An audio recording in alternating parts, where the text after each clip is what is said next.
Hello, welcome all to the Upper Hunter Shire Council's Community Corporate Services Committee, 17th of February 2023. I declare this meeting open now at 9:03, and we'll begin by looking at applications for attending via video links, please, Mr. General Manager. Yeah, Mr. Chair, I do have one request to attend via video link from Councillor Flaherty. The reason being is that she's in Sydney for medical purposes. I understand that she's trying to log on as we speak, so if Council resolves to allow that, we can let her in. She's in now, good. So we have a I'll move that. Move, please. Thank you, Councillor McKenzie. So Karen, is she online now? Right, thank you. All right, do we have any apologies, please, General Manager?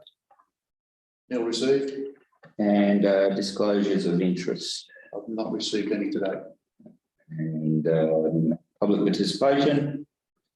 There's no public participation for today. Wonderful. So being the first meeting of the of 2023, I'd like to invite our new councillor, Councillor McKenzie, and I hope you enjoy today's proceedings. And I'll pass over now to Mr. Phelps, Acting Director of Corporate and Community Services. Thank you, Mr. Chair. So we'll go to the first report, financial summary and investment report. If you look on page 3, we've got the financial information summary there that more or less indicates for the quarter ended, or the period year to date ended December 22, of a positive variance to budget of 2.19 million, compared to a negative variance of only $5,000 reported in the October meeting. Also noted there, just in regard to our capital works program.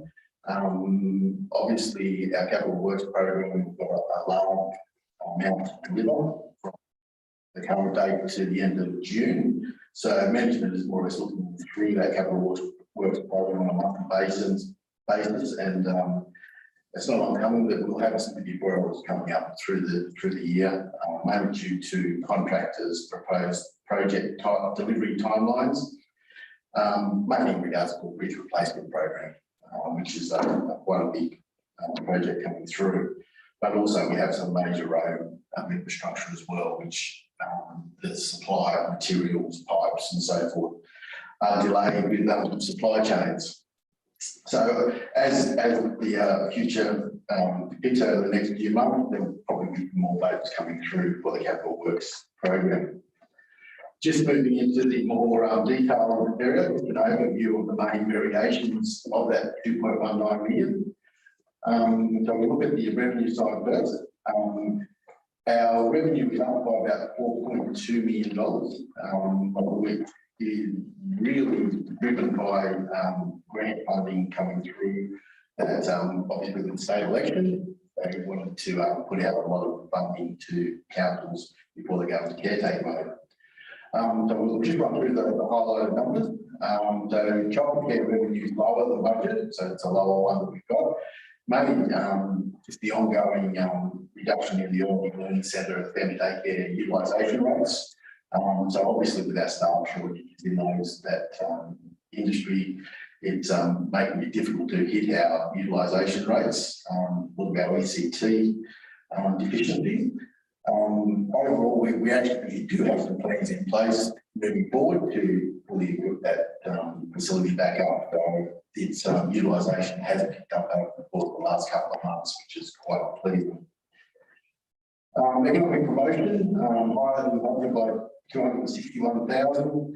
Received the resource for regions Shire-wide branding project funding, so it's a bit higher for that. Tourism area promotion high by 192,000. Again, grant funding received for the tourism activation grant funding. So that more or less really well there'll be a vote coming through for that one in the current report. Waste management revenue is higher than budget by $131,000, increasing our landfill sites. So our disposal fees are up by about 233,000, which is quite good. So it's just a bit offset by annual charge for commercial and domestic collection fees, plus also some scrap metal. Can I ask my friend a question of that figure? How much is going out via F88 to EPA? Yeah, so obviously they do get the tonnage coming through of just under $90 a tonne. And you'll see in the expenditure shortly that the EPA have increased as well. So it's pretty well, when you look at it, the EPA is up by about 130,000. So you do the maths, that's what happened. General purpose revenue, higher by budget by about 260,000, bit of additional financial assistance grants when they came out, quite good, and also the lower pension and concessions for that. So it's a bit of a timing issue in regards to that one, but it's higher by budget by 260,000 at the moment. Town planning revenue is higher by $94,000. There's an increase in development contributions coming through, which is quite pleasing. And there's been a number of other developments that are happening over the course of the last couple of months, which should increase it further going into the future. Public libraries grant higher than budget by 250,000. Received the advanced funding for the local roads and community infrastructure fund for the redevelopment of the Scone Library. So we received the money earlier than we anticipated. Real estate grant funding obviously is increased by 682. Again, received in advance of funding for the Campbell's Corner facades and upgrades. So, so again, the governments are starting to push out money for the caretaker mode. White Park, a similar item, 727,000 in advance. More or less the funding relating to the Cattle Yards route, events underneath the Resources for Regions program. Warbirds and aerodrome revenue is lower by $120,000. Lower than expected Shire and non-Shire user fees coming through, and lower attendance coming through the Warbirds facility at this point. Through you, Mr. Chair, I know I've asked before for the weekly visitation figures, but that would just be really helpful in getting a better understanding of the attendance at the Warbirds facility, how far off we are, and weeks that may coincide with specific events like school holidays or so forth. You know, the horse festival, to actually know and be able to project for future years, those weekly visitation numbers would be really helpful. Yes, we will take it on that and apply accordingly. Just through you, Mr. Chair, I think we provided that to the last airport committee. I'll see if we can pull that out and recirculate it.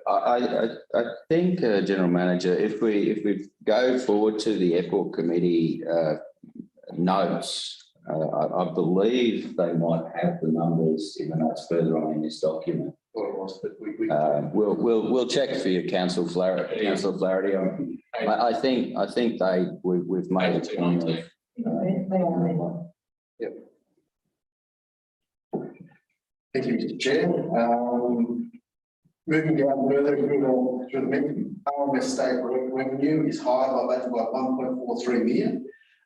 We've had significant increases in our individual price works order requests by Transport for New South Wales and the routine maintenance requirements along the Golden Highway. And there's significantly more work coming before the end of June. So that should see a bit of a spike in the revenue streams there. Regional roads grant funding is lower by about 332,000. Just awaiting on the Roads to Recovery program funding, as well as transport repair funding for a couple of our projects on our regional roads. The local roads grant funding higher by $1 million.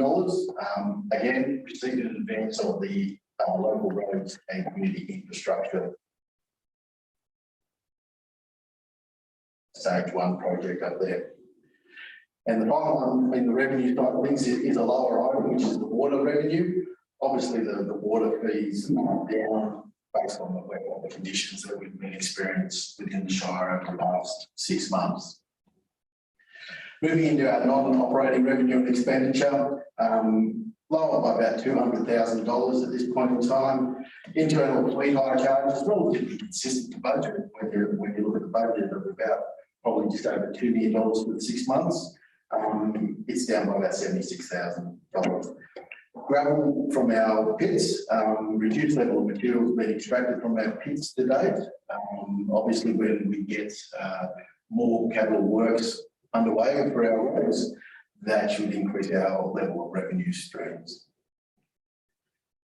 Moving into the next item, which is the operating expenditure.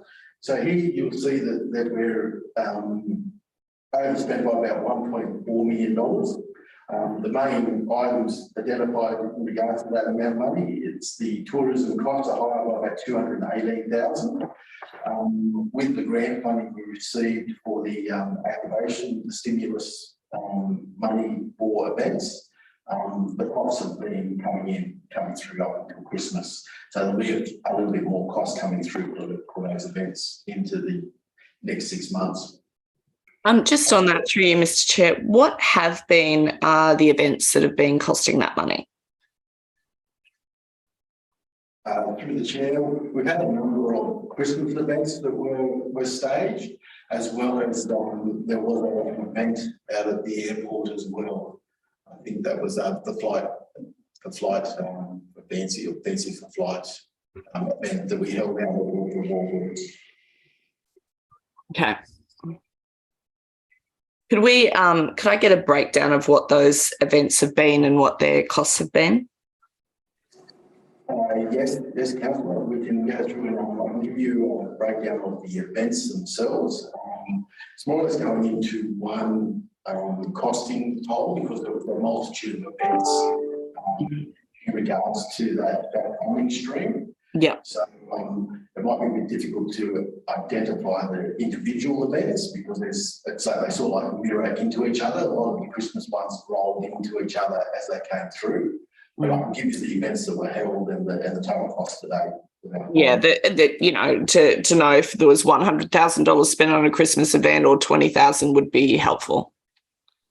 Yeah, we can together identify as close as we can anyway. Thank you. It's all well-funded events though, which is quite good. Moving down to the waste operations cost. As you can see there, we're higher by about $322,000. The landfill site operation cost a little bit higher, obviously with the landfill cost revenue being up. Plus, also as we mentioned earlier, the state government waste levy costs are also up in that area. The Hunter Woolworths costs are higher than budget by about $114,000. The cost of the operation has been a lot higher than what we anticipated. So we're looking at different ways to mitigate some of those costs, maybe driven around rostering of staffing and so forth at the facility. Would it, excuse me, Mr. Director, would it be fair to say that the bulk of our costs in this situation are coming from the interest rates coming through now? Is that a fair summation of that? Overall, just through the chair, overall, the actual interests themselves are on fixed rates. So that shouldn't have an effect overall coming through. Won't be an increase from increased rates and so forth. But a lot of our costs are budgeted for that fixed cost coming into the mix. Thank you. Moving into the next item on the list, which is the RMS state roads. Obviously, with the increase in our revenue stream to 1.4 million, we've had an increase in our costs of 1.87 million. So that's just a marry off against the increased workload. Overall, the roads maintenance costs are higher than budget by about nearly $300,000. Increased activity in maintenance following the flood events that we've started to go through and actually look at doing a lot of restoration works. So we're just going to go review those costs and isolate the expenditure for that flood damage. so we can claim that back through the government.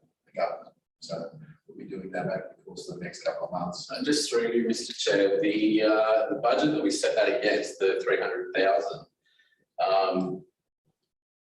that budget was set in June last year. How many points has inflation gone up since then?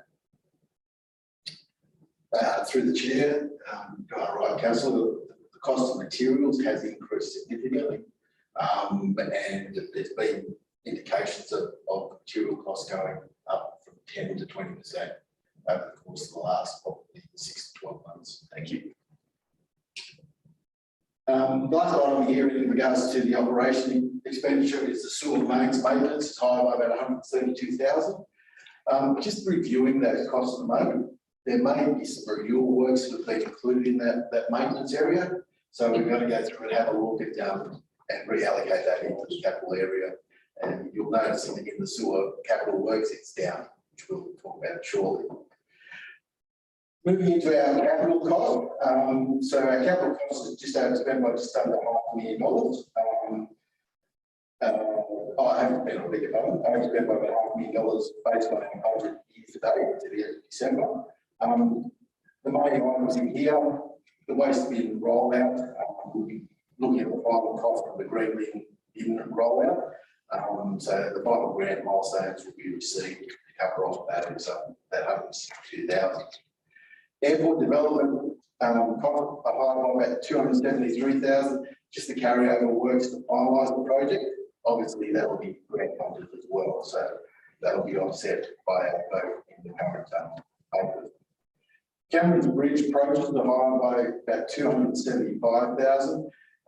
Some of these costs will be reallocated to Rupert Road cutting work. The guys have just got to go through and actually do that reallocation of the cost at this point in time. So once that happens, we'll have a firm number on Cameron Bridge. The water mains renewals are higher than budget by 433,000. Progress work scheduled for the renewals program as we've done a lot of additional work, which in one respect is quite good. Obviously, it is funded by the water fund. But we need to keep our renewals chugging along for our water and sewer networks. The Aberdeen raw water pump upgrade, it's lower than budget by about 200,000. It's a little bit behind schedule at the moment, but it's continuing on. So it'll gather momentum coming through the next 6 months to be finalised before the end of June. And the last one on the capital work side of things, the sewer projects are rolled by budget by about $500,000. As I said, in regards to the maintenance, there could be some renewals in that comes down into the capital works area. But a lot of the sewer projects, capital works, is a lot of reactive work, so it can go up and down quite regularly. So overall, as you can see there, $2.19 million positive variance budget. The budget summary, we've got a few votes coming through, votes and surrenders coming through. The net variations in the report will come back to 0, so we still maintain the revised budget position. Our bank funded investment report, as you'll see in the schedules attached. At the end of December, we had calculated total funds of 32.24 million, and of that 32.24 million, 31.72 was maintained in our investment portfolio. We've got a schedule for both the end of December, but also the November period in the papers. We need to identify each month to the councillors of our investments that we're holding. The capital expenditure report. Here we've got the overall revised budget is 36.84 million, reduced down from that 51.9 million. That was obviously done in the September period where we removed a fair bit of capital work. Again, I'll highlight that one will change again coming through the next couple of months, especially as we're going through our default phase or our budget phase for the 23-24 year. So we'll be identifying the realism of whether or not these projects will be delivered or not.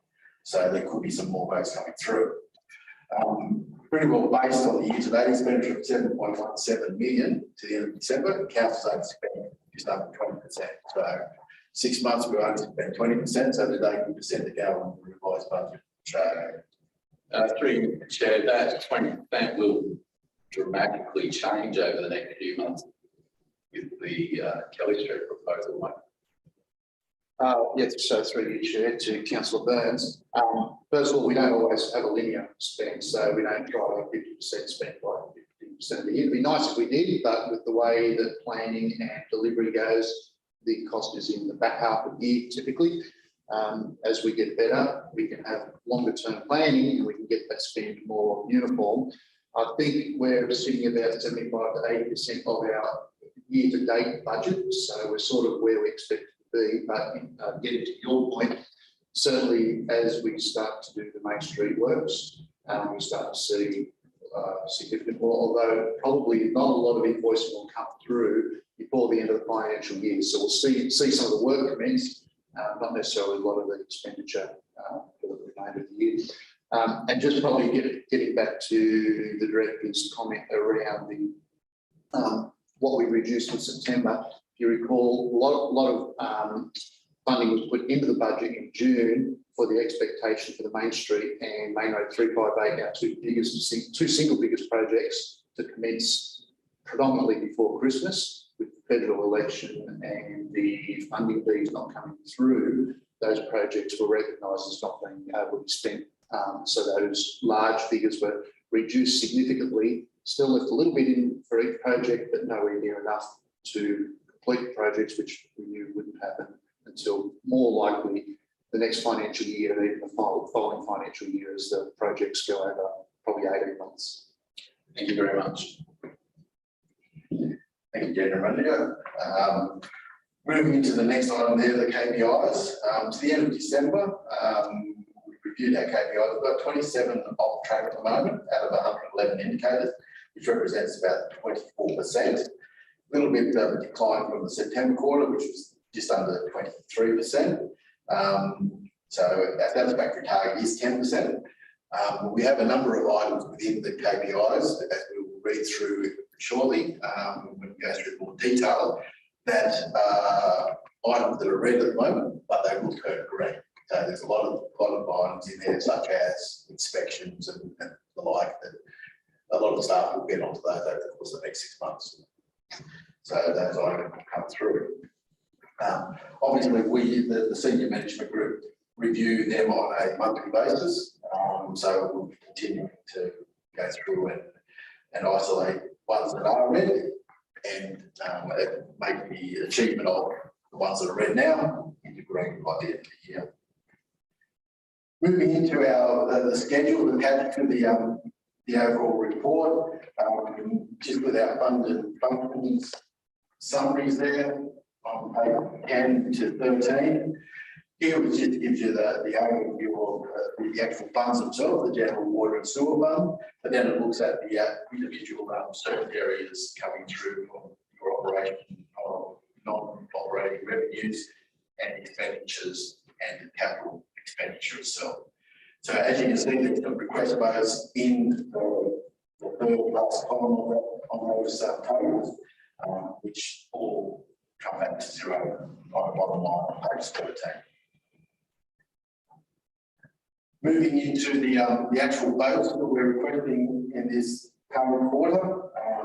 So on page 14, just the votes coming through, just for your information, that's just a summarised table coming in. So we'll talk about that as we're going through a little bit more with detail. Our bank reconciliation at the end of December, we've got about 520, as earlier highlighted, with our overall total funds to investments. And then on page 16 and 17, is our investment held at the 30th of November and the 31st of December. Pleasing is that we're starting to move into items where we've only got two now that do over 1%, which is quite good. So a lot of those are starting to come on. Very good. 2 to 3 have been gone. There's 3 that have come on. So yeah, it's very pleasing. We're achieving about 4.5. And that will have an effect on the overall general fund coming through as well with our revenue. Moving into our capital works expenditure, more or less just a summary report, just to put all the capital expenditure, capital projects together, going from page 18 through to page 27. And it more or less just gives you an idea of what individual projects and how they sit coming through. Good, Mr. Phelps. Just in the expenditures there, another little heck on the depot, the very well, depot for Scone. We be spending the money there. I think they missed out there last year. Yes, the manager of works delivery is got some plans in place to do some improvements in both those facilities coming through. Thank you. Thank you, Chair. That's report. Questions?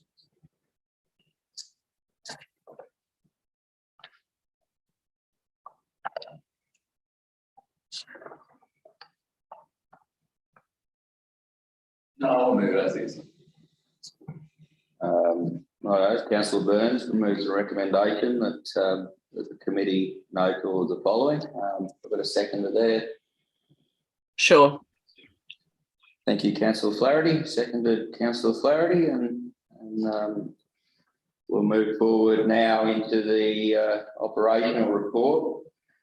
If I can move back to Mr. Phelps, and if we can go through with your most favourite part of this discussion. Thank you, Mr. Chair. Yes, I'll have a drink of water, so that's nice and fresh. So, I'll just continue going through and just highlighting items within the operations report. So any questions, please raise and stop the flow. So we'll start off with the first one is on page 30, which is more or less our asset management area. We've got no rate of the renders coming through here. Overall, we're in trouble budget, mainly due to staffing. We've had staff on extended leave, so we've had some cost savings in that area. And also we haven't had to engage any contractors to do some internal surveying and so forth.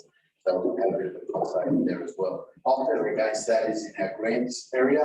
We're just waiting on some receipt of VMS boards for the road safety projects that we've been undertaking. Apart from that, I think it's the highlight.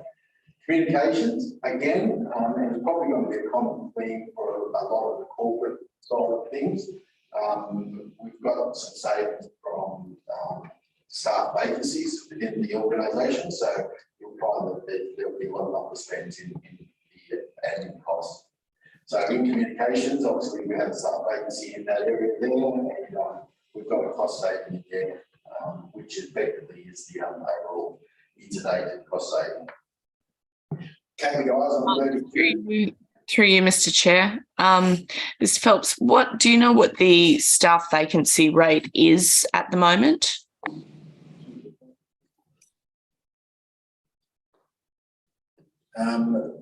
We probably have probably 20% at the moment in staff vacancies, but they're positions that are pretty well covered by contractors in a lot of respect, especially for a lot of the outdoor staff. The general manager's probably got another comment. Yeah, no, we've probably got 20 to 30 vacancies in total across the organisation. Some, it's a mixture. So we've got some which we've tried to recruit for multiple times, have been unsuccessful. Where we can, though, backfill with contractors. So whilst it's shown as a vacancy in structure, the job is still being done.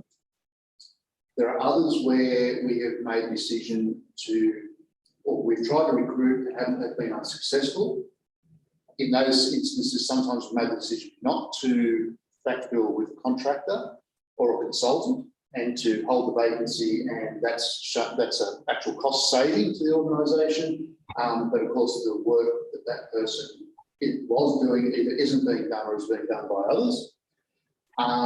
And some instances, we haven't even attempted to replace the role because we've got other intentions for that longer term. So as with all organisations, we look at the workload whenever a role becomes vacant, look at whether that service is something that we want to continue to provide, or whether there's a change to the quality or the level of that service that we want to provide, and we make adjustments accordingly. So probably from those 30 vacancies, these very rough numbers, we can probably confirm these up. I'm probably guessing it's roughly a third in each of those three categories. Probably 10 are on hold that we want to have other intentions for and we won't be filling. 10 are probably struggling to be filled by either a contractor or a full-time position, and probably 10 are probably in the order of being backfilled with contractors and consultants. Yeah, the accurate figures on that would be great. Thank you. Yeah, we'll do it again. It changes on a daily basis as roles are filled and new vacancies become available. But at a point in time, we'll provide it to you. Probably end of January figures is probably the best we can get for you. Thank you. Thank you, Mr. GM. Okay, moving down into the KPIs for the communications area on page 32. Green indicator there, so there's nothing to highlight there. Corporate services, no votes and surrenders coming through again with the staff vacancy involved in this area. We've got some cost savings there coming through to the bottom line. So apart from that, nothing to highlight there. Customer service. Here we've got no request votes coming through. It's a little bit overspent in regards to our salaries in this area. We've had to backfill some roles that are at Merriwall, or they went on Service New South Wales training. So we had to put casuals back in the facility over there. We will recover some of those funds back from Service New South Wales. So we'll have some funds coming back in that will be an offsetter for the vote in the course of the next couple of months. Quick question about Services New South Wales. We also do Centrelink over there. Through the chair, yes, we do Centrelink through the CDC. So we have services in Australia, site at Merriwall, and so at. So well, how much do the federal government pay us to do that? I can take my notice, but we receive estimated for Merriwall, it's not a great amount, it's probably about 5,000. And for up at Murrundi, it will be more in regards to 40,000. Thank you. But I will get the firm figures in regards to that. That was clear. Moving into our KPIs, customer service, a green indicator there, so nothing to highlight there. In regards to the depot operations on page 36, no votes or surrenders coming through. A little bit in front of budget at the moment. Just got some bit more lease fees coming through. Bit of a timing issue that in regards to that as well. So we received those a bit earlier than anticipated. Financial services, here we've got a vote coming through, which comes out of an RA. We had to replace our UPS battery following a storm event, which fried the UPS, so we need to have a backup system in place for our service systems. Overall, we're in front of budget by about 62,000, of which is pretty well current vacancies that are currently being filled, but we've had some cost savings over the past 6 months in regards to that area. KPIs on pages 38 and 39, two green indicators there, so nothing to highlight there. Fleet management on page 40, no votes or surrenders coming through here.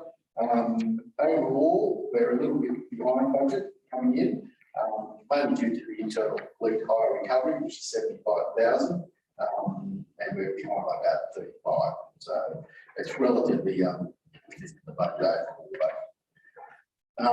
Moving into our KPIs on pages 41 through to 42, both green indicated there, but nothing to highlight there. General management, here we've got no vocal surrenders. We are just a little bit under overspending this area here, just in our general expenditure area. We just had some consulting costs that we had to pay in that space. So apart from that, nothing to highlight there. And meeting our KPI on page 44, so nothing to highlight there. Governance and risk, pretty much no vocal surrenders coming through here, and pretty much back on budget overall. That's the area. KPI on page 46, a great indicator to highlight there. Human resources on page 47, no votes of surrenders coming through. Again, here we've got a bit underspent overall with our trainee cost. We've got some trainee positions that are vacant at this point in time, which we're looking at filling over the course of the next 2 to 3 months. So they will start filtering through. KPI on page 48, here we've got a red indicator, just in regards to our employee turnover. The employee turnover has improved since the September quarter, which was 7.41%. You had another 4.44% coming through in the December period. So we obviously will monitor that as we come through the rest of the year. Information services on page 49, those rentals here coming through. A little bit underspent, maybe in regards to a bit of time more than anything in regards to our internet cost, as well as our postage for our records management side of things. So that highlighting there, KPI on page 50, a great indicator there. Infrastructure support, no available rentals coming through here. A little bit underspent, again, due to staff vacancies, obviously with the director of infrastructure position being vacant. So we had a little bit of cost saving in that area. KPIs on page 52, a green indicator there, so nothing to highlight there. Revenue services on page 53, no votes or surrenders coming through, pretty well as back on budget. With our debt recovery cost, a little bit up in our revenue side of things, plus also a little bit up in our cost side of things. So we've been doing a fair bit of debt recovery now that the COVID restrictions have been lifted. Moving into the KPI side of things on page 54 to 56, we've got 2 green indicators and 1 amber indicator. The amber indicator is our accounts receivables greater than 9 days of upper range debtors. So it's just a little bit over our target balance. So we're trying to reduce that down by year-end. Moving into the stores and purchasing on page 57, no basis of revenue coming through. A little bit underspent in this side again. We had a position that was in the budget that has just recently been filled. So we will bring back into the budget as the year goes on. Moving into the KPI side of things on page 58 through to page 60, 3 indicators here, 1 red and 2 green. The red indicator is more or less the maximum value of stock on hand. A little bit difficult in regards to our stock on hand, obviously with the cost of materials increasing, has pushed our stock levels up. I was going to say, even though this is a red indicator, I'm actually supportive of this because we've obviously done a good job of purchasing stock before it's inflated, and so yeah, take them as you will sometimes, these indicators. Thank you, Mr. Chair. Yeah, so as I said, the increase in material costs has had a getting around effect on reaching the target. Sustainability on page 61, no available renters coming through here. Here we've got a little bit of underspend coming through. Bit low on our phone in regard to this one. Probably the allocation of our manager of waste and sustainability, probably spend a little bit more to waste, get his head around the waste, and you'll see that as we come through that their salaries are up a little bit. But also a bit of a benefit is that we've had a higher than expected contribution from the carbon bank. So that's been quite pleasing coming through. Moving into our KPIs on page 62, a green indicator there, so we're meeting the target, sustainability. Moving into the community services and education area, the admin and education, which is more or less the admin function of community services. Here we've got no bonus or surrenders coming through. And again, we're underspent in this area, mainly due to the staff on extended leave and a vacancy that we've had in that position at the moment. And that role is looking to be filled over the course of the next month or two.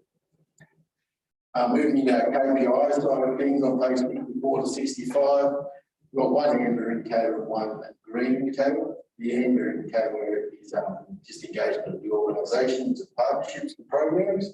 Obviously, with staff vacancy, it's made that a little bit difficult, but hopefully once we employ that person coming through, it will improve things back in line with target.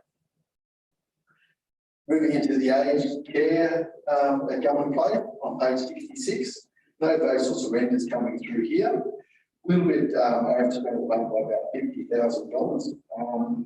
Pleasing aspect is that the revenue stream are up, but we've also had our costs going up as well. So we're definitely still looking at our staffing levels at Government Place and looking at trying to reduce costs down while trying to maximise our revenue streams.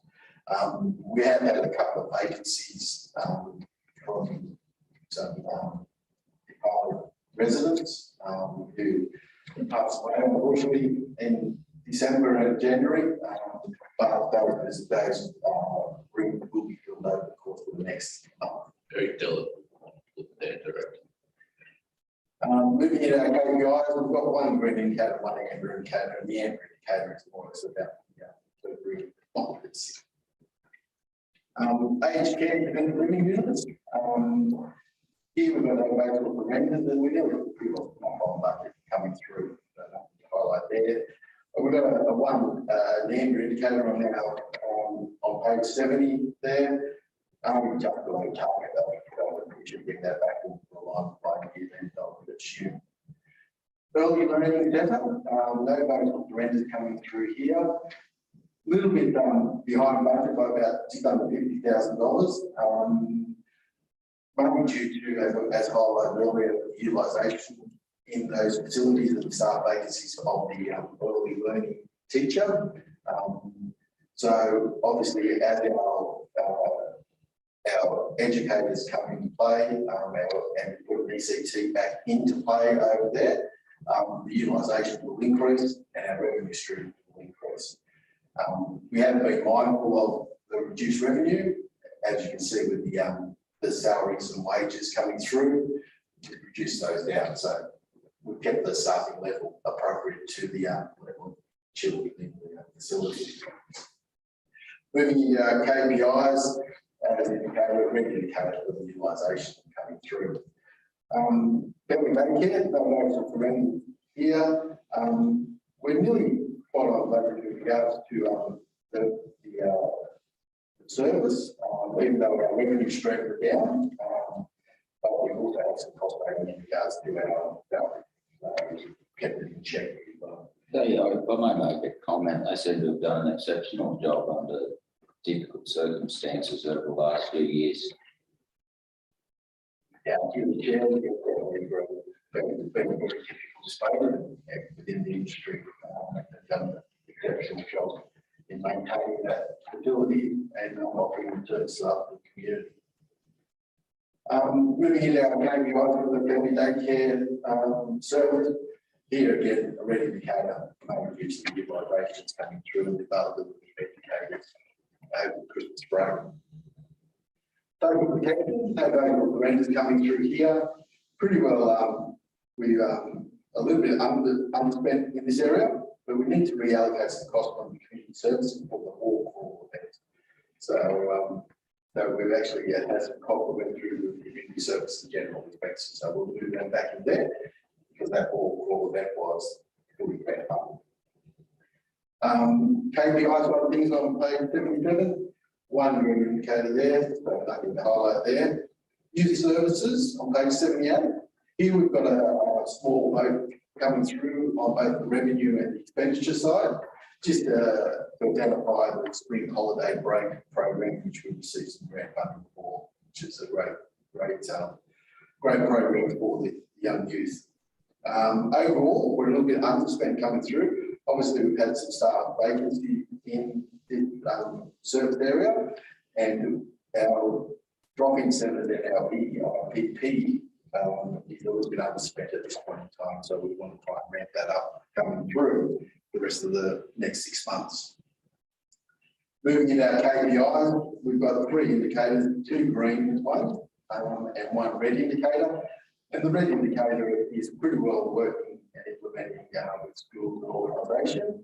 So this is one where we'll probably improve that working ability and bring that back into target line. So it should be fine by year end.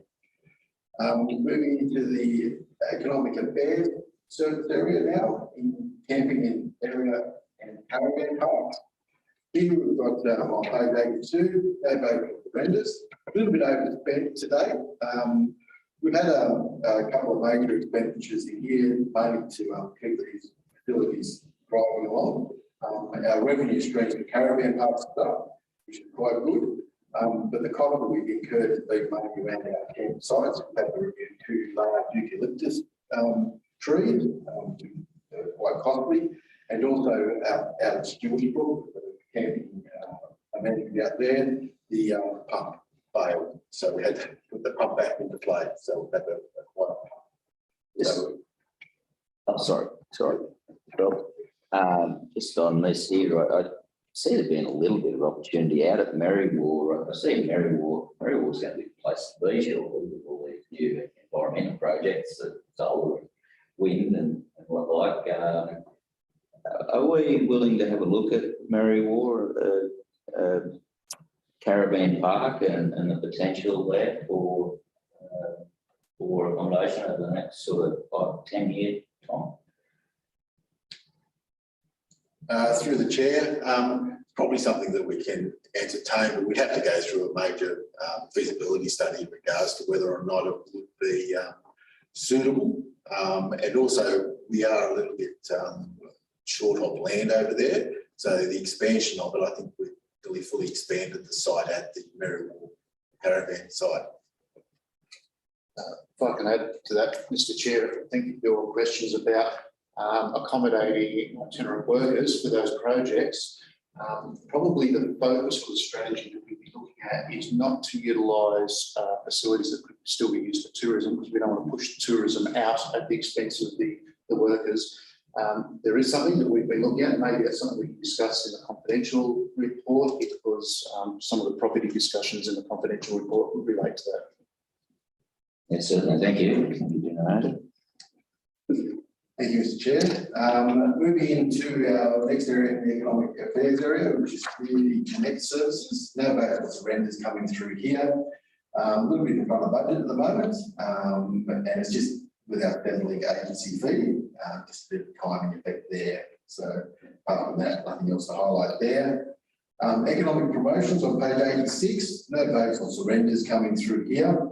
Here you see we're well in front of budget coming through. Main reason for that is because of the receipt of grant funding in advance for the Shire-wide branding projects, but also with the staff vacancy that we have for the business services manager's position. We also have some cost savings in the salaries area in that entity.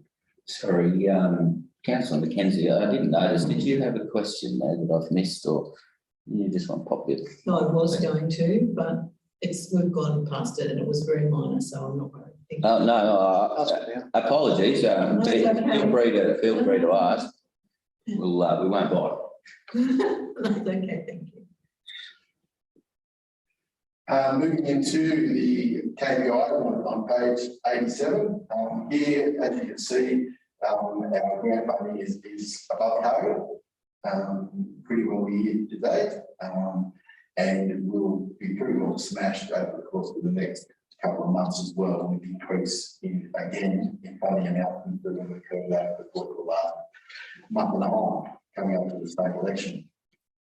Moving into our private work area on page 88. no vote with the renters coming through here, a little bit behind budget at the moment. We have a number of jobs which are on the go and need to be invoiced out once they complete. So you should see some improvement in the revenue side of things in regards to our private works over the course of the next quarter.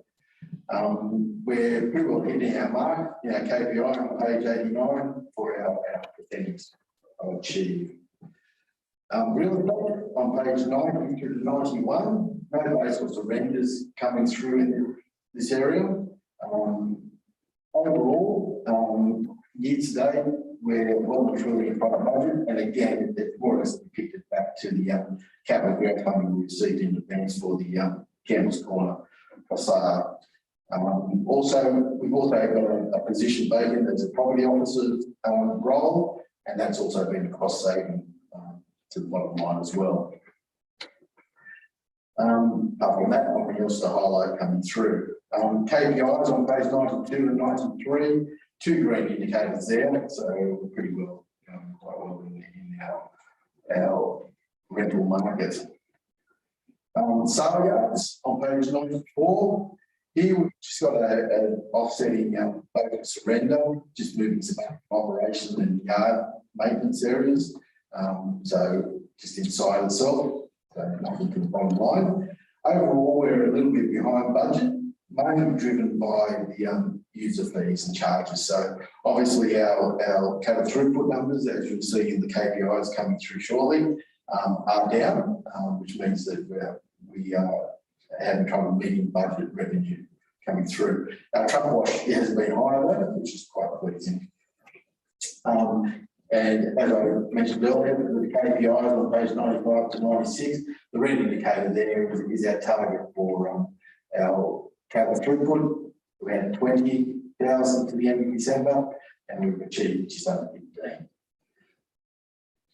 Apart from that, nothing else to highlight coming through. Scale golf course, here we've got new surrenders coming through, a little bit behind budget at the moment. Our revenue streams have been a little bit lower than anticipated through the green fees, so we'll continue to look at that and see where that's going to fall out at the moment. And also the costs are a little bit up from where we anticipated it to be. Apart from that, nothing else to highlight there. Moving into tourism and area promotion. Here you'll see where we recognise the vote for the funding for the tourism activation fund. So all those events that we've been holding coming through. So that's 240,000 overall in grant funding, of which we've spent about 160 so far on those events. So that is pretty well the answer for Councillor Flaherty's question earlier, but we'll get a further breakdown based on those numbers. Overall, apart from that, there's nothing else to highlight in there. KPI side of things, we've been into the market coming through there, so we're 3 indicators in the tourism area. Moving into 102, which is our noxious plants and pollution control, the environment area. No noxious surrenders, spot on budget. True. Stormwater management on page 103, no surrenders coming through here. A little bit underspent, but just in our stormwater and drainage maintenance. And predominantly that's all about urban stormwater drainage. So I know council has been doing a lot of work in the rural area in regards to drainage repairs and maintenance. Next to rubbish, drainage is my little pen. That'd be great to hear. Moving into the KPIs, things here, 4 KPIs, 2 green and 2 red ones. The red is pretty well completion of that maintenance program in our stormwater area. So obviously we'll improve that as we're coming through. And the other one is our complaints. So obviously we've had a few complaints coming through. So we'll have to attend to those. So obviously that will be a spend in regards to the maintenance side of things as well. Moving into our street cleaning on 108. Here, those surrenders coming through. We're nearly spot on budget coming through, just about 5,000 over at the moment. Overall, our KPI on page 109, the revenue indicator there, so nothing to highlight there. Waste management, here we're on 110 through to 111. No votes or surrenders coming through at the moment. And here you'll notice that we've our commercial waste revenue is down at the moment, as depicted earlier, and our other waste revenue, which is offset by our landfill collection fees. So overall, $130,000 in our revenue stream, but our costs are over by about $320,000. So we'll need to be mindful of that coming through. Obviously, there could be a bit of timing issue in regards to a lot of those costs, with regards to the collection from the J.R. Richards contractor. So, but the state government levy, as we mentioned earlier, is up mainly due to the landfill collecting revenue being up as well.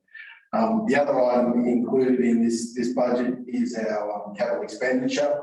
The main reason why that is expanded at the moment is the green waste bins, which will be formalising our budget probably over the next couple of months in regards to that, once we know the bottom line grant money coming through. KPIs, things on page 112 to 114, 115, I beg your pardon. All green indicators there, so there's nothing to highlight there. Rates, payments and interest in general purpose revenue and next service area. Here, surrenders coming through. We're in part as mentioned earlier, the financial assistance grant funding anticipated, which is great.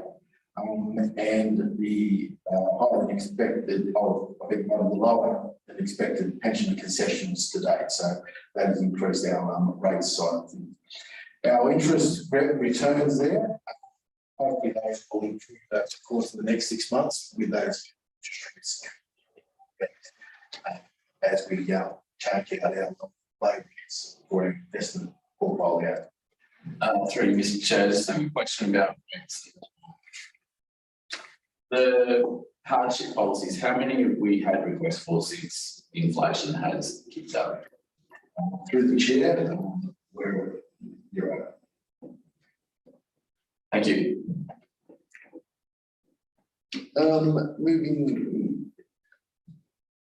Moving down to Sorry, through you, Mr. Chair. I didn't quite hear that, Wayne. I didn't quite hear your response. Effectively, I haven't seen any hardship applications come through in regards to rating. Okay, thank you. Moving into council services, here we've got a little bit underspent at the moment, just mainly that timing in regards to the allowances for councillors. So that's on page 118. That nothing else to highlight in there. Moving into our health area, with health services on page 119. No votes or surrenders coming through here. A little bit overspent at the moment. A little bit up in our salaries for customer service. And also in our on-site sewer management area. Obviously, we've had a vacancy in our staffing for our on-site sewer management, and we've had to use contractors coming through, which has improved our costs slightly. Apart from that, nothing to highlight there. Moving into our KPI side of things, we've got one green indicator and one red indicator. The red indicator is in regards to the on-site sewer management systems coming through.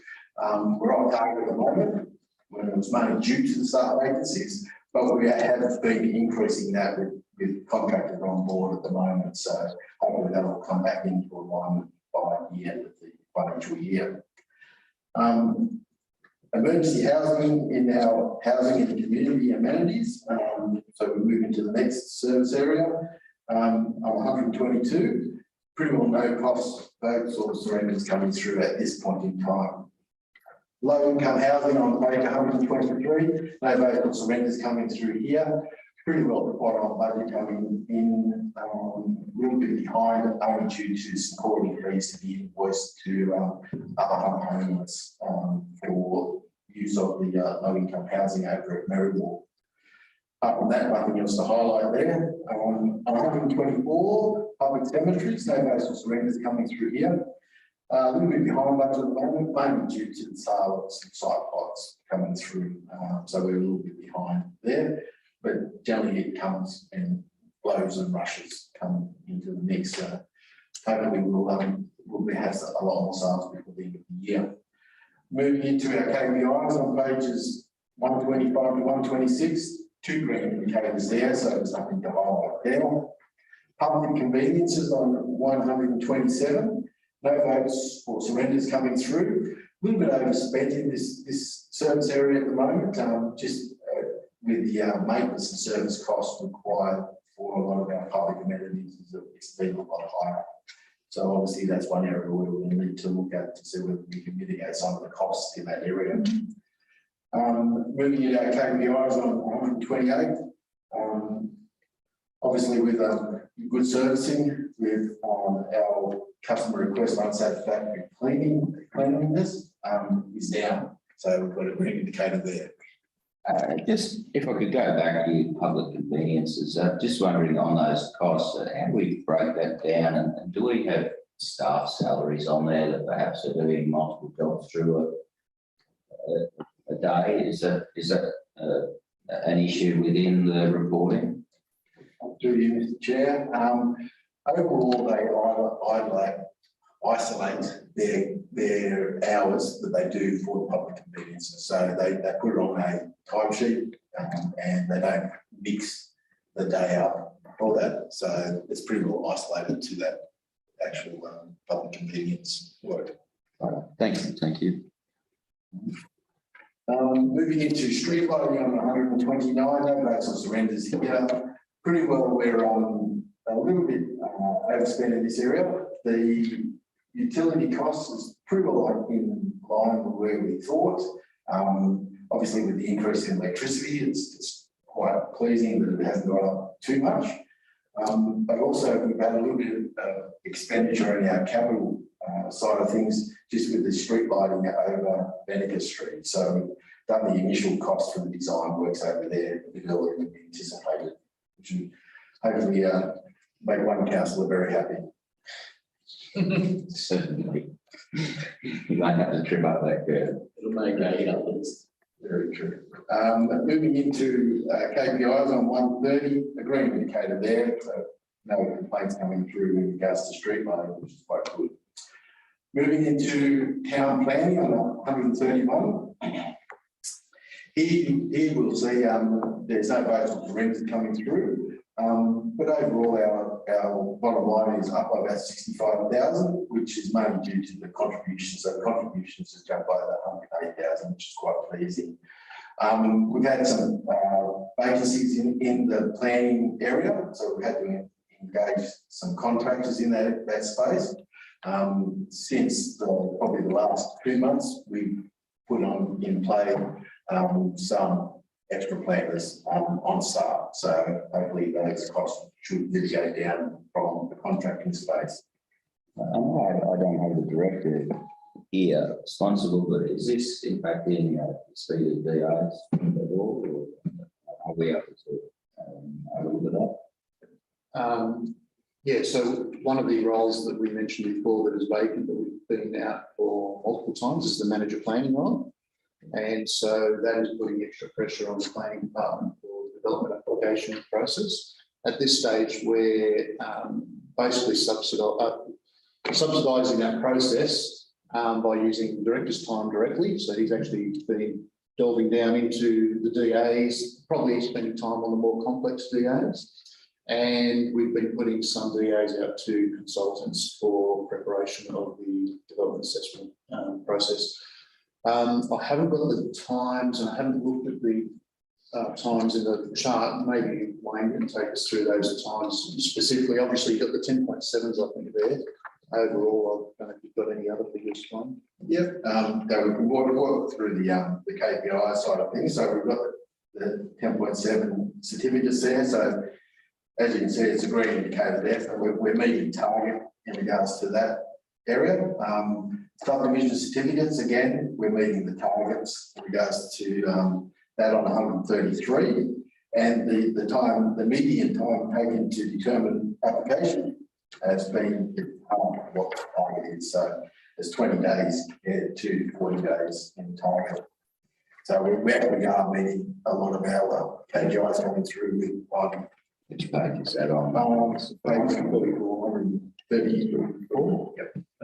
Chair, I think it also should be noted that when some of these KPIs go in, that staff ask for further information from the applicant and that extends the time to them, that stays with the KPI.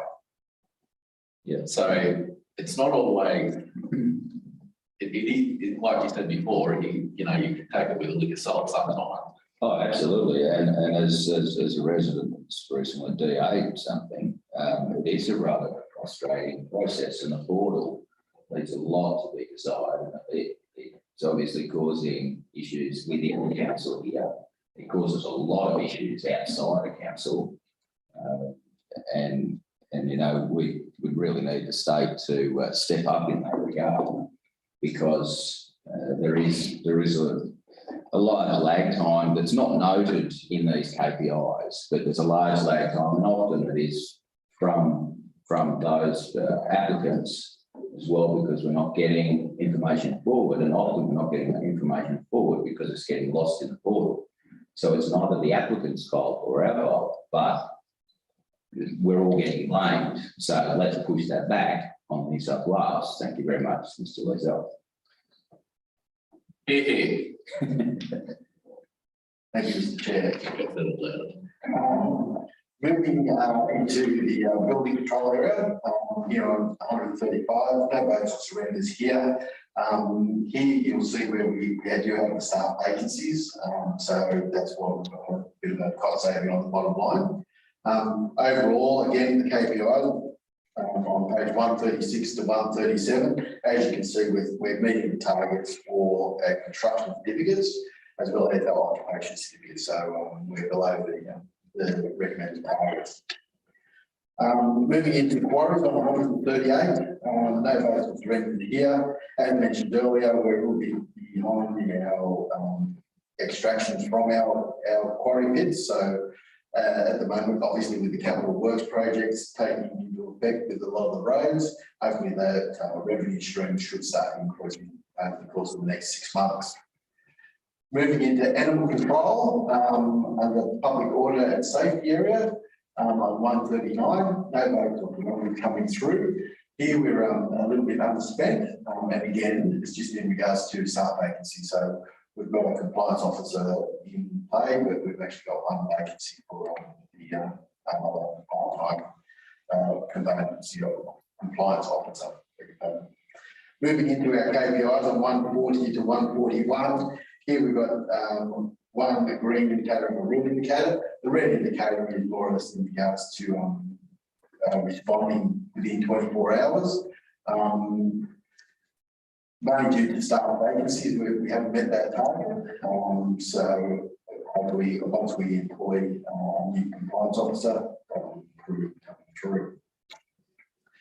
Emergency services on 142, no votes or surrenders here, and really spot on that, but not to highlight there. And we're meeting KPI on 143, which is a great indicator.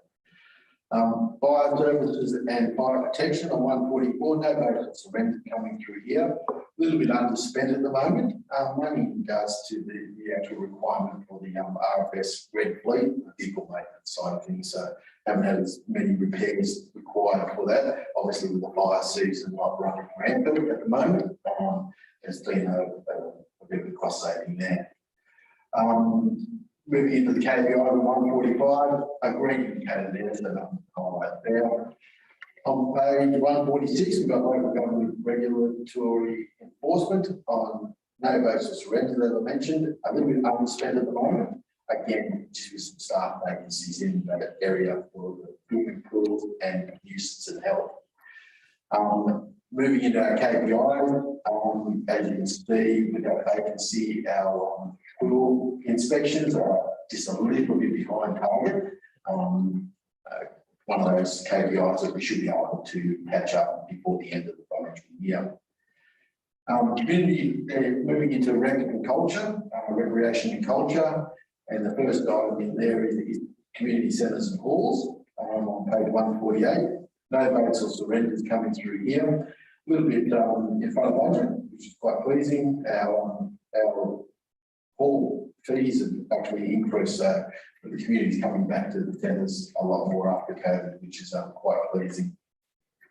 Moving into our KPIs on page 149 to 150, one green indicator and one red indicator. The red indicator is mainly a timing thing. We were hoping to review our hall fees and charges by December. However, it'll be done in conjunction with the budget review that being undertaken at the moment in March. So it'll catch up in that March period.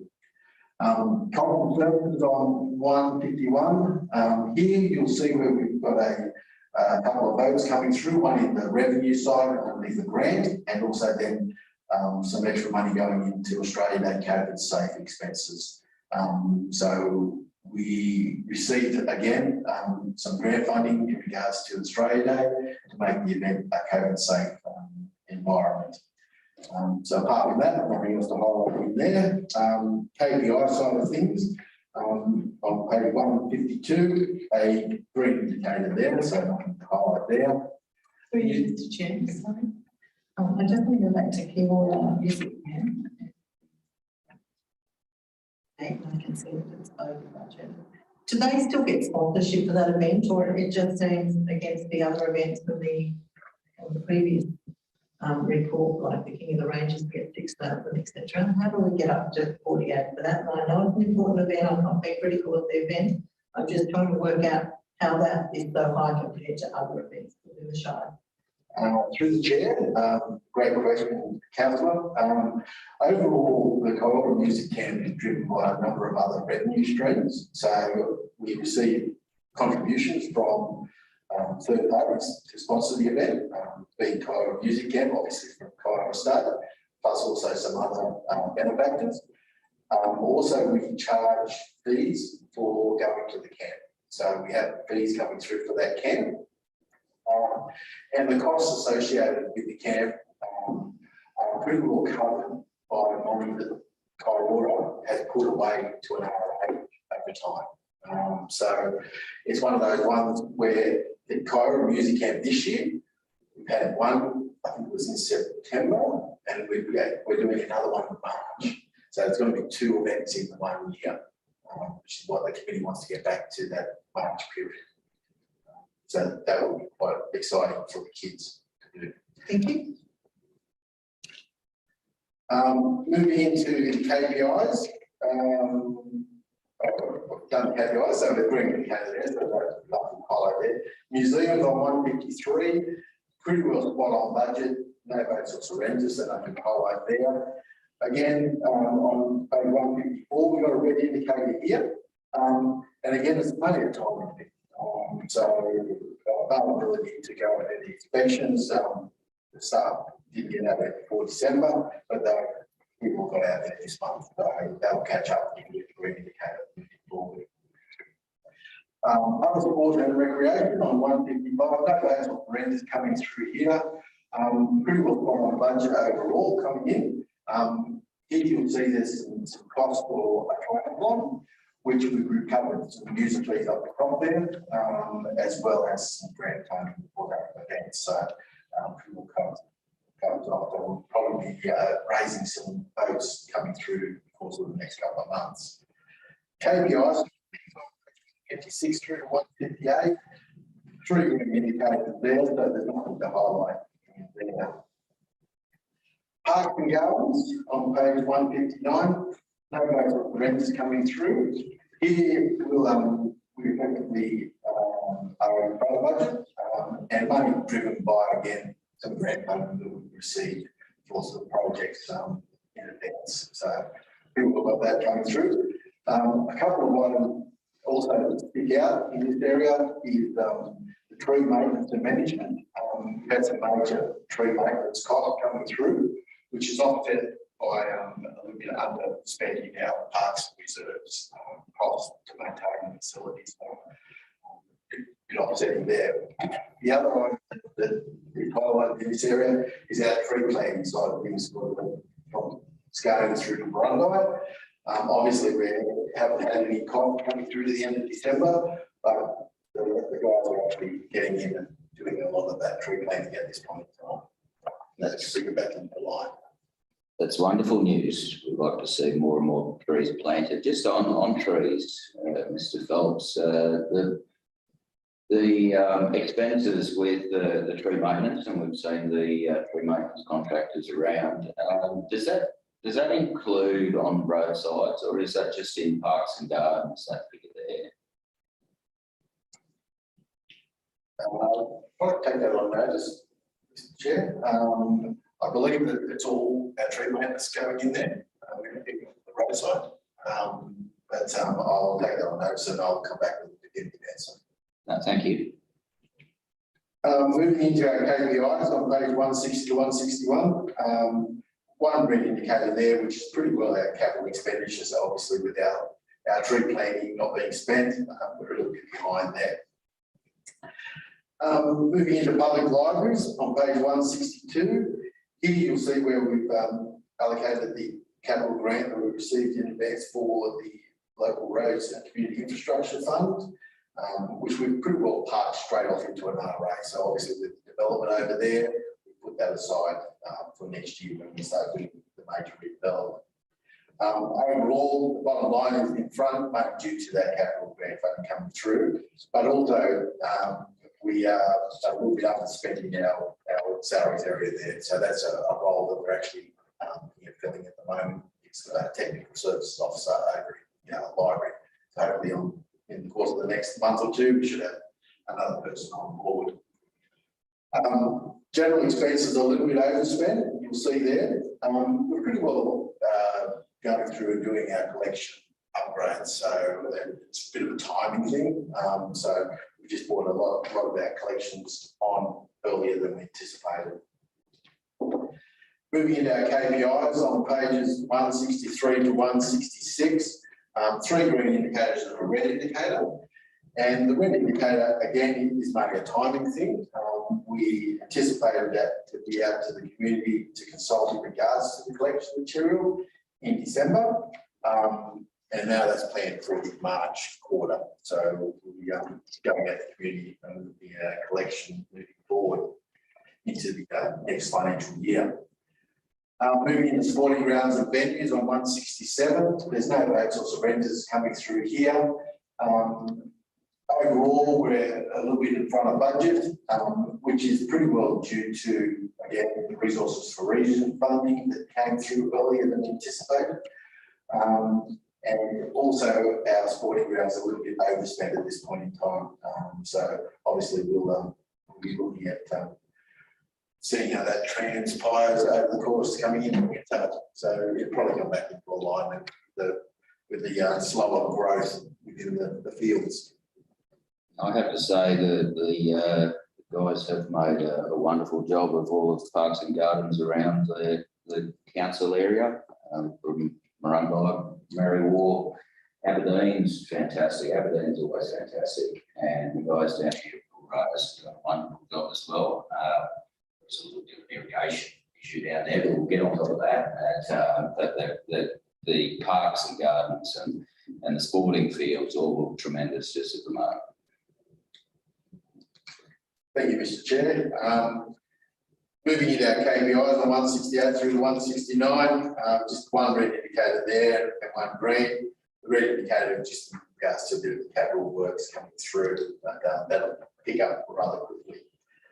Moving into swimming pools on 170, no votes or surrenders coming through here. A little bit overspent at the moment. We had a lot more maintenance issues in regards to the Scone pool. So we've had to spend a little bit extra there.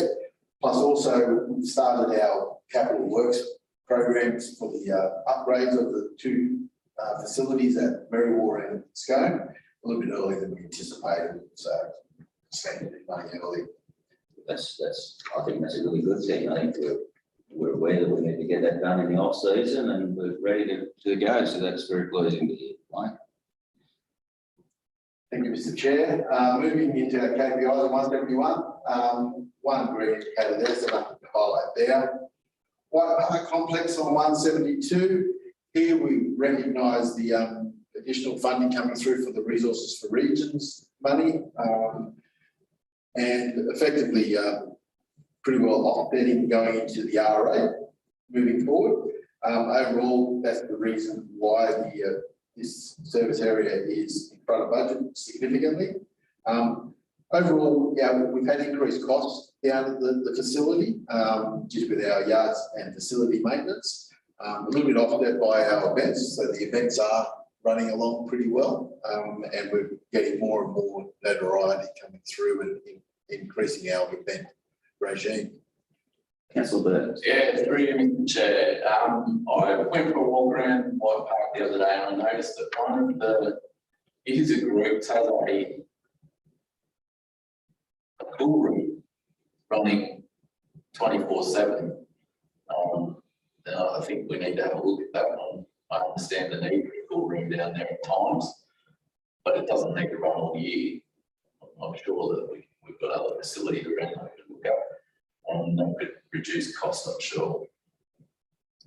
Thank you, councillor. We'll just take that on notice and investigate that.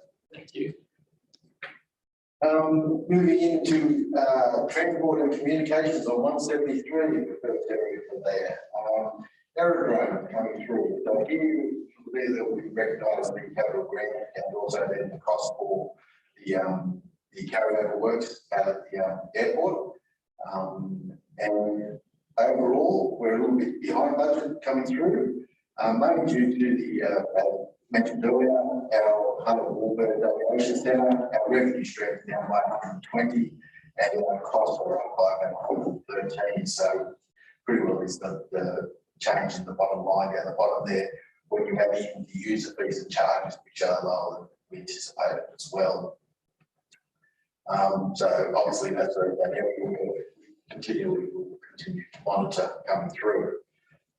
KPI side of things on pages 174 to 176, all green indicators there, so I'm going to highlight there. Bridges on 177 to 178, no notice for rented coming through here. Overspend at the moment coming through by about $400,000, which is pretty well caught up in three areas of the budget. We have our bridge and culvert maintenance. Pretty well we had an emergency work that were required on the Moon and Flat swinging bridge, which was quite costly. Pretty well it ended up being a timing thing. With a lot of our bridges, our cost for our maintenance has been low over the years. We've got $280,000 in our budget for it. We spent 221, but I assume that we come up within that 280 coming through, especially with the replacement of a lot of our bridges at the moment. So it's nothing to be concerned about at the moment. The other two items is the ones we highlighted in the overall summary. Cambridge Bridge, we're looking at those costs. We reallocated to 275, and Little Street Bridge kicked ahead pretty solidly. So we put the deck and everything down. So we've had costs that were expended a little bit earlier than anticipated coming through. Through you, check, given that swinging bridge with emergency and it is heritage, there had that conversation many times. Is there any way that we can retroactively seek a grant to have that fixed? We had to pay for it.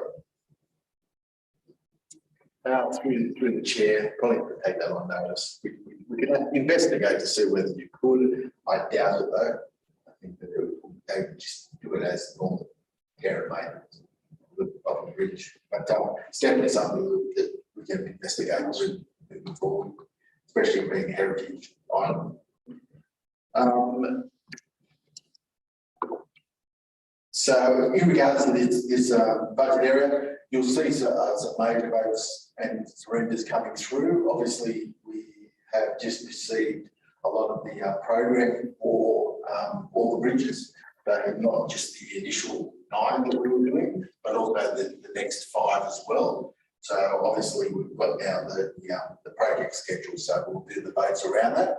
Plus also we were successful in gaining additional funding for those bridges because the costs were exacerbated by the glut in the market. that's wonderful to hear, because that was starting to look a little bit scary with the number we had in front of us. And if I could just, on the schedule there, will that be available through infrastructure services there, or my particular interest is in Double Bridge?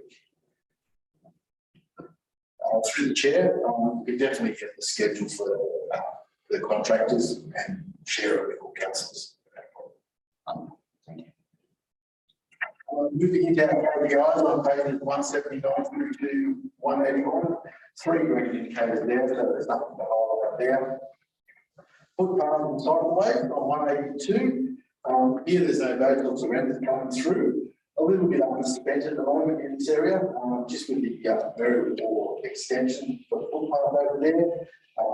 Just a little bit behind schedule, but it's continuing to work along. And also the one that we've overspent there is the Ascension Road Newing Highway to Graham Street. We'll be reallocating some funding from the grant funding that we received for the Aberdeen Public School upgrade in that precinct, so safety upgrade. Very worthwhile project, and it's looking really good. I'm told there's Richmond the ceiling. That's a good. Yep. Chair. Moving into our KPIs on 183 to 184. Here we've got one amber indicator and one green. The amber one is just in regards to our capital works, which is spot on target. RMS State Roads on 185. Here we've got no vehicles for renters coming through. As I mentioned earlier, our revenue stream to this has really jumped out, and we're actually achieving budget, annual budget at the 6-month period, which is a great result. Obviously, our costs have jumped up as well, but overall, our bottom line, we have improved through the mix.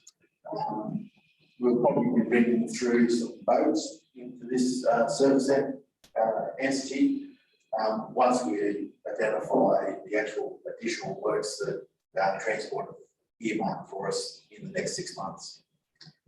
Moving into our KPIs on pages 186 through to 187, I've got two red indicators here. We're reviewing these indicators at the moment, and these should come back into target range by year end. So just probably the staff vacancies that we had in the Merritt region over the course of the last 6 months, with an engineer working on tap. We probably are a little bit behind schedule with some of our reporting, but moving forward should improve that to bring it back up online.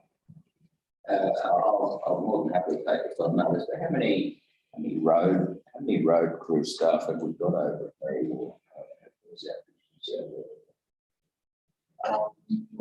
Take on notice, but I think that we only have one crew that's out on the highway, and then we just have one for our general maintenance and capital works that we've been around the area. Yeah, and I was over there over the weekend and looking at roads and the like. In the opinion of the council, are we equipped well enough over there, machinery wise? I think we had that conversation, a similar conversation with the Infrastructure Services Committee. We've got graders available. We are supplementing a lot of the maintenance work with contractors at the moment. Obviously, with the flood damage that came through over the last 12 to 18 months, we've been moving some of our operators from grader operators onto the sealed road network to do pothole patching on the sealed road network, and then backfilling the grader operators with contractors to do the gravel road network. So that's how we've been operating. Obviously, with the flood damage money now flowing through, we'll continue with that operation using a mix of our own staff and contractors. And with some of the betterment funding coming through, there may actually be contractors brought in for some of those upgrade works. So maintenance works will continue to be done predominantly by ourselves with some contractors. Any upgrade works will probably go out to contractors. Thank you, Mr. Chair. Moving into regional roads on 188, here no basal surrenders coming through. A little bit behind budget at this point in time. As mentioned earlier, our roads to recovery and our repair funding, just the timing of those funds coming through. And we're overspent at the moment in our regional road maintenance, which has got a bit of that flood maintenance included in it. So obviously that we recouped through grant funding. So we'll go through and identify that. Moving into our KPIs on page 189 through to 192, we've got 2 green indicators and 2 red indicators. Red indicators depicted in regards to the capital works that we've been undertaking, and also our reseal program. At the moment, we are a little bit behind at the end of December with the length of road that we resealed, but the contractors have since come back over the course of the last month and a half to continue that program, and hopefully we'll hit the target by year end. Moving into local roads, on pages 193 to 194. Here we've got just recognition of the local roads and infrastructure fund for Barrington Forest Road. So that funding coming through, which is pretty well gone down to the RA, because those works will be undertaken in the 23-24 year predominantly. Overall, we're well and truly in front of the budget at the moment, mainly driven by that capital expenditure that's come through, comes into the mix. As you can see, we've started to identify our flood damage events, some costs in here for that, which is pretty well the permanent restoration works that we've been undertaking. Overall, our maintenance, apart from that flood damage works, is pretty well ticking along for our rural roads and our urban roads coming into the mix. Apart from that, nothing else to highlight there. With our KPIs, we've got 5 indicators. They're all red at the moment. Obviously, there's a bit of work to do in that space, with a lot of inspections coming through, which we should be able to pick up that with a lot of our flood reviews and everything now. So we'll be going around on a lot of the roads and doing those inspections. So we'll be picking up those coming through. And then with the capital works, obviously we'll be driving capital works coming through for the rest of the 6 months. Just on roads and flooding and drainage, quite a while ago we were struggling to acquire pipes to supply issues. Is that still the case? So we've got quite a lag time on piping infrastructure? Through you, Mr. Chair, yes, there's still that lag time coming through. The guys have been pretty successful in gaining pipe that we put away, which is quite good. So they've been proactive in trying to grab as much pipe as they can. Yeah, that's great. Just on that, through you, Mr. Chair, has the JO been any help in that respect? They do have a pipe contract, but obviously it's not having a good contract in place, it's having the suppliers able to deliver. One of the strategies that we've also incorporated is we've predominantly used reinforced concrete pipe. And as Mr. Phelps said, trying to source that and stockpile it when we can is part of the process. But we've also been looking at glass reinforced pipe. So it has the same strength properties as concrete, and it may supplement our concrete supply as well if we can use glass reinforced. So it's just another avenue that we're pursuing that. Lovely, thank you. Thank you. Moving into our transported auxiliaries on page 200. Here, no basal surrenders coming through, a little bit overspent at the moment, mainly due to the Scone CBD expenditure. So we've had some chunky expenditure coming through as we get closer to starting those works down Main Street. So it's just more a timing issue. Moving into our KPIs on pages 201 to 202. Here we've got one green indicator, but one red indicator as well. Mainly the maintenance identified for traffic signs and line mark. Obviously, with a lot of our road works that are being undertaken, we'll catch that up pretty solidly over the course of the next 6 months. Moving into our water supplies for all our towns on 203 to 204. Here we've got no vocals for renters coming through. Little bit behind at the moment in our water supply, the budget, mainly depicted by the user fees and charges on page 203, as highlighted earlier.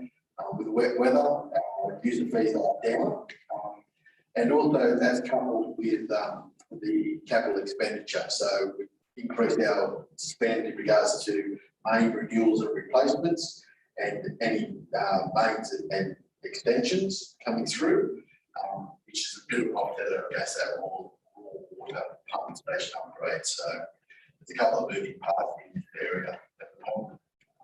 Apart from that, the highlight, it's good to actually see the spend on renewals, which is a great outcome. Moving into our KPIs on page 205 to 207, 3 green indicators there, which is the sewage services for all the towns on 208, 209. No votes of renters coming through here.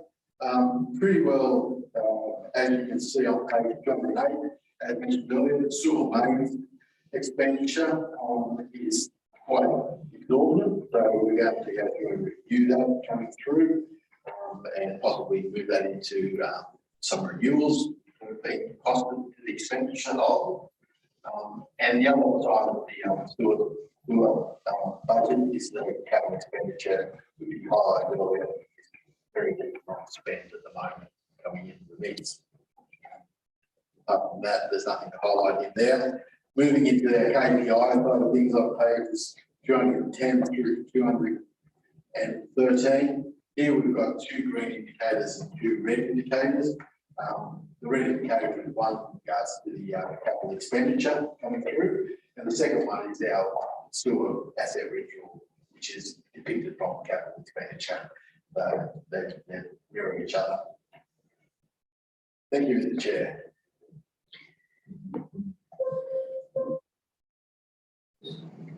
Thank you, Mr. Phelps. Well done again. If I can ask that somebody move that the recommendation that the comments were noted and we adopt the variations as detailed in the budget. I'll move that with a point 3 that council write all registered volunteers in our organisation, thanking them for their help. Certainly the volunteers at the Scone Golf Course deserve it, because that could be, that budget could be a lot further out of whack. Was it for the volunteers? I'm just not sure how many volunteer programs we have going, that's all. I second that. Seconded Councillor Flaherty, and yeah, I do back that point 3 there. Councillor Burns, I think it's really important, and it is really pleasing to see that reduction of costs down at the golf course. So well done to all of our volunteers.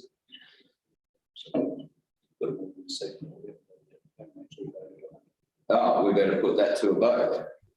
Actually, if we could just expand, because it's not just the volunteers at the golf course. I mean, there's volunteers around our communities that mow lawns and, you know, verges and things like that, yeah, if we can just have it as a blanket would be great.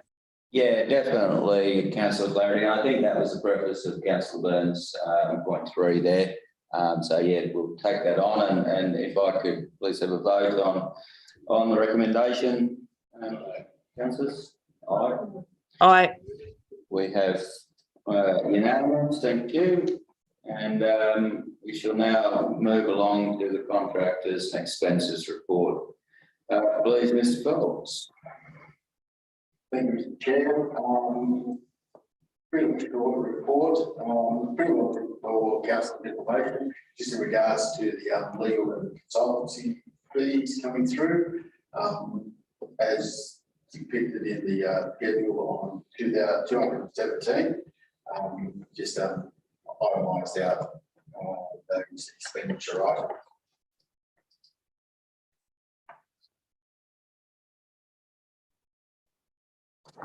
Moved. Second. If everybody's happy, could we have a vote on that, please? Aye.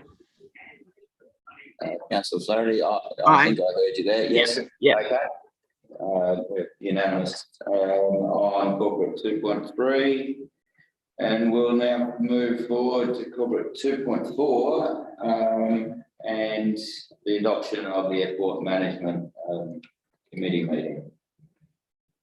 Do I have a mover for the adoption of the meeting? Yeah, I'll make that. Thank you, Councillor Burns. For the seconder, I'll second that.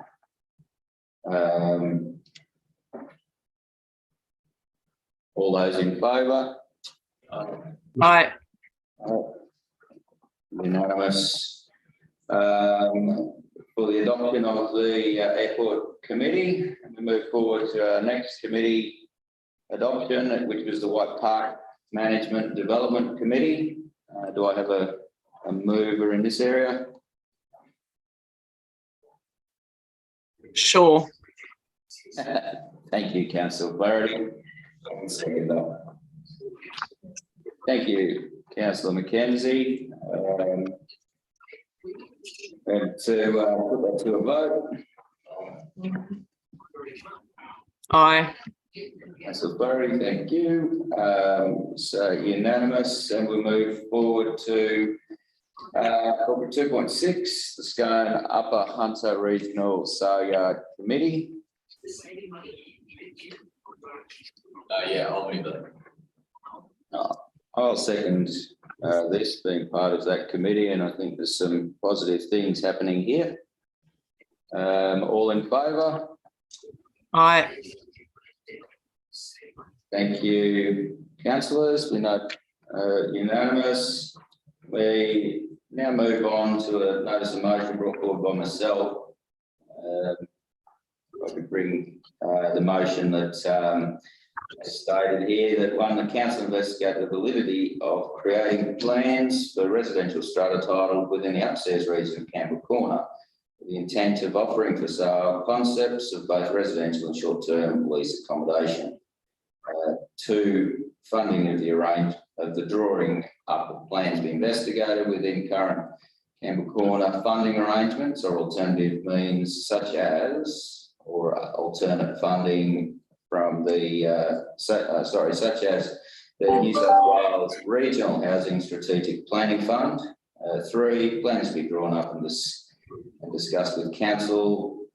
And four, the council approach local Upper Hunter real estate agencies with the aforementioned concept with the intent of going to market. Seconder. Thank you, Councillor Burns. Any discussion? I'm just a bit concerned about us then going into residential strata titles with that building in a commercial area, particularly when we've got, when we brought it for community services and commercial retail to now be diverting, but also because we've got developing across on the other corner at the Thoroughbred, a lot of apartments. We've got a lot of blocks about to come onto the market with 377 just approved. I'm just wondering if, what the overall point of this may be with the market that we're heading into in the next few years. Chair, I'd just say that it's only to investigate. So it's residential and short-term lease accommodation at the moment. That could turn into smaller commercial areas. It's an investigation at the moment. Yeah, certainly. I think it's an interesting discussion, Councillor Flaherty. Certainly, there's a lot of land going on the market. We're obviously in a position where we're having housing shortages. It does look like we're having quite a lot of assets come onto the market shortly, perhaps, depending on developers. But I thought it was a worthy idea to investigate whether there's something we can do functional with that space. And and keep some of the coffers moving through the council, as we know we've got quite a lot of assets that are. Yeah, through you, Mr. Chair, what concerns me more is that we're not utilising it for the reasons that we purchased it for, that we don't have the library in there, that we haven't got the building up to spec yet to be using it for a range of purposes. So that's my broader concern. Right, no, thank you, noted. And we got any further discussion, councillors, or can we put this to the vote? Mr. Chair, it is that certainly from a staff perspective, we will send this as an investigation only. At this stage, we will bring a full report back to council on whether it's viable in the first instance. As you've seen from the staff comment report, there's also concern that we may not be able to access the grant funding because it would be considered a commercial operation, and we quite often are excluded from grant funds when it becomes a commercial operation. We'll bring that back to you. When you know the full ramifications, you can make a decision then. So that gives you some comfort. We won't be actually proceeding with anything other than investigation at this stage. Yep, I'm more than happy with that. So can I call for a vote on the motion, please? Sorry, can I just clarify that staff are going to be doing this, that we don't need a $50,000 consultant to do it? I mean, I remember a motion we put up to investigate housing options and funding that was voted down because it was going to cost $50,000 to investigate, but you're saying staff can do this investigation? Through you, Chair, to Councillor Flaherty, that's correct. We've already spent some consultant money with Morrison Lowe on some business case undertakings for the upstairs area. We will do this piece of work within council's current budget and council resources, no consultants.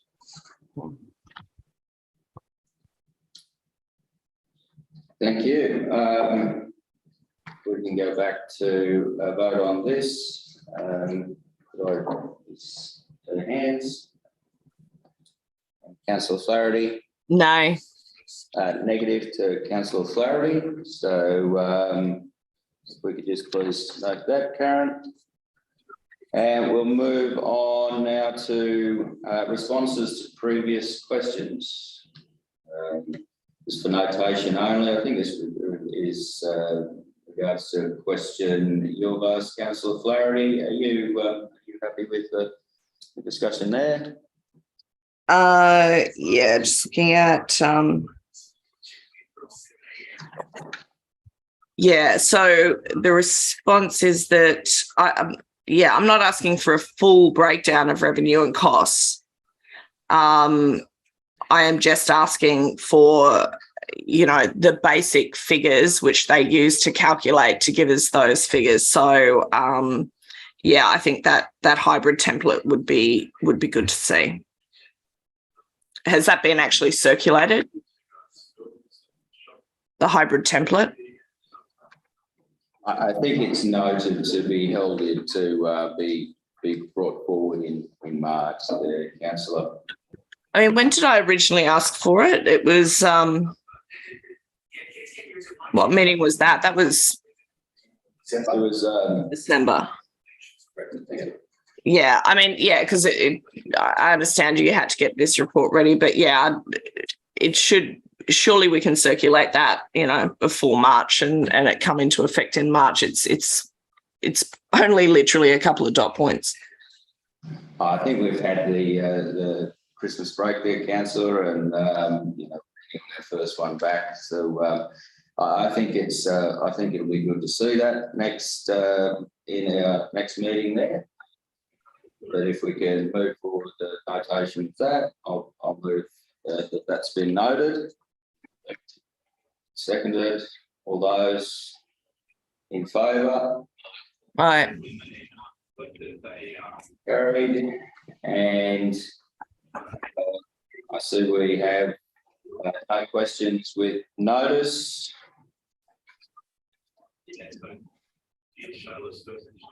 And we now need to move into confidential.